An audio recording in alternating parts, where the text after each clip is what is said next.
जरा सोचो, एक सुबह तुम उठते हो और सूरज कुछ अलग सा लगता है, छोटा सा, धुंधला सा। तुम बाहर निकलते हो और एक ठंडी हवा तुम्हें कंपा देती है। इतनी ठंड की चाय भी काम न कर पाए। तुम आसमान की तरफ देखते हो और वहां देखते हो एक बहुत बड़ा गोला सा बृहस्पति ग्रह, जहां पहले पृथ्वी हुआ करती थी। क्या हुआ? क्या किसी ने ब्रह्मांड का बटन दबा दिया? अब इससे पहले कि तुम इस नए पास आए हुए बृहस्पति ग्रह पर छुट्टियां मनाने का प्लान करने लगो, एक बात तो साफ है, चीजें इतनी आसान नहीं होंगी जितनी लग रही हैं। हम बस नजारे बदलने की बात नहीं कर रहे हैं यहाँ। बृहस्पति के साथ जगह बदलने से पृथ्वी ऐसी मुसीबत में पड़ जाएगी जिसकी हम कल्पना भी नहीं कर सकते। हमारे एग्जिस्टेंस का आधार, वो नाजुक संतुलन जो जीवन को पनपने देता है, सब खत्म हो जाएगा। दिलचस्पी हो रही है, डर लग रहा है। जरा रुकिए, क्योंकि अभी तो कहानी शुरू हुई है।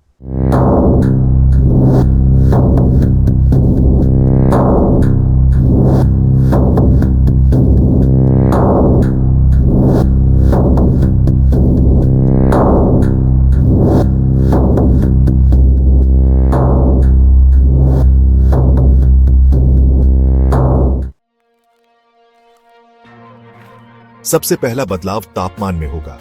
सूरज की गर्माहट से दूर पृथ्वी एकदम बर्फ की तरह जम जाएगी। याद करो वो सर्दियों की ठंडी सुबह, अब उसको 1000 से गुना कर दो और तब भी तुम अंदाजा नहीं लगा सकते। तापमान इतना गिर जाएगा जितना हमारे फ्रीजर में भी नहीं होता। लेकिन रुकिए, कहानी अभी बाकी है। हमारा नीला आसमान हमेशा के लिए एक अजीब सी गोधूली में बदल जाएगा। सूरज अब बस एक छोटी सी रोशनी, मुश्किल से ही इस जमे हुए रेगिस्तान को रोशन कर पाएगा जो कभी हमारा घर हुआ करता था। और मानो ठंड और अंधेरा ही काफी नहीं था। जरा सोचो, हमारा वातावरण, जिस हवा में हम सांस लेते हैं, जमकर बर्फ बनकर गिरने लगेगा। हाँ, तुमने सही सुना, हवा की बर्फ। अब तुम सोच रहे होंगे, ठीक है, तो ठंड है और अंधेरा है, पर हम इंसान तो बहुत मजबूत होते हैं। हम तो किसी भी हालात में ढल सकते हैं। और तुम पूरी तरह से गलत नहीं हो। लेकिन यहाँ एक पेंच है। बृहस्पति का गुरुत्वाकर्षण हमारी पृथ्वी से बिल्कुल अलग है। दिन नहीं रहेंगे, सालों तक चलेंगे। जरा सोचो, अपने जन्मदिन के केक के लिए सालों इंतजार करना पड़े। हमारा सोने का तरीका, हमारे फसल उगाने का तरीका, सब कुछ बदल जाएगा और छोटे से छोटा काम करने में जिंदगी भर लग जाएगा। जिंदगी जैसे हम जानते हैं पूरी तरह से बदल जाएगी। लेकिन इस ब्रह्मांडी अफरातफरी के बीच ये देखना कितना अजीब होगा कि जीवन कैसे ढलता है। क्या बर्फ से नए अजीबोगरीब क्रीचर्स पैदा होंगे? क्या इंसान इस अजीब अनजानी दुनिया में जीने का कोई तरीका ढूंढ पाएगा? ये सब सोचकर डर तो लगता है, लेकिन कौतूहल भी होता है। बृहस्पति का सीक्रेट। पर बृहस्पति को मत भूलिए, हमारे सौर मंडल के अंदरूनी घेरे का नया सीक्रेट। पृथ्वी से ये देखने में बहुत ही शानदार लगेगा। इसके घूमते हुए बादल और विशाल लाल धब्बा आसमान में छाए रहेंगे। हमें आखिरकार उस ब्रह्मांडी नृत्य को देखने का मौका मिलेगा जो बृहस्पति का वायुमंडल है। सोचो, ऐसे नजारे से कितनी कहानियां, किंवदंतियां जन्म लेंगी। बृहस्पति, जो बिजली का देवता है, हमारे जीवन में एक दिखाई देने वाली शक्ति बन जाएगा जो हमें इस ब्रह्मांड की असीम शक्ति की याद दिलाता रहेगा।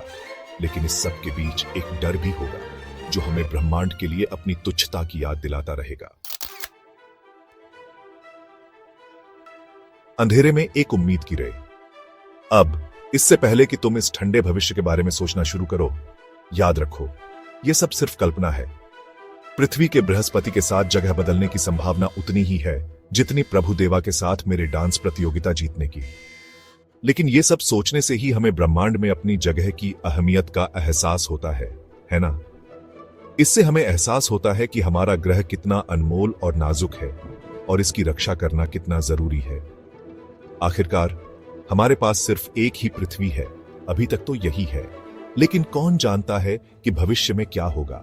हो सकता है एक दिन हम भी ऐसे प्राणी बन जाएं जो अलग अलग ग्रहों पर रह सकें, एक से दूसरे पर जा सकें। शायद हम बृहस्पति के चंद्रमाओं पर भी डेरा डाल लें और वहां से पृथ्वी को देखें।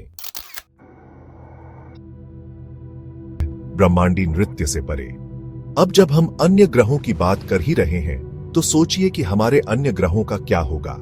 मंगल ग्रह, जो शायद हमारा दूसरा घर बन सकता है, इस ब्रह्मांडी बदलाव में कैसे रहेगा? क्या वो नई पृथ्वी बन जाएगा जहां जिंदगी पनपेगी? या फिर उसका हाल भी पृथ्वी जैसा होगा, ठंड में जमा हुआ। ब्रह्मांड अपनी अनंत चांसों के साथ हमें चौंकाने से बाज नहीं आता है ना? लेकिन अभी के लिए हमें अपने गर्म सूरज, सांस लेने लायक हवा और हमारी प्यारी पृथ्वी के लिए शुक्रगुजार होना चाहिए। और कौन जानता है, हो सकता है एक दिन हमारे पास ऐसी तकनीक हो जिससे हम बृहस्पति ग्रह पर जा सकें। लेकिन तब तक इस ब्रह्मांडी नृत्य को ग्रहों पर ही छोड़ देते हैं, है ना?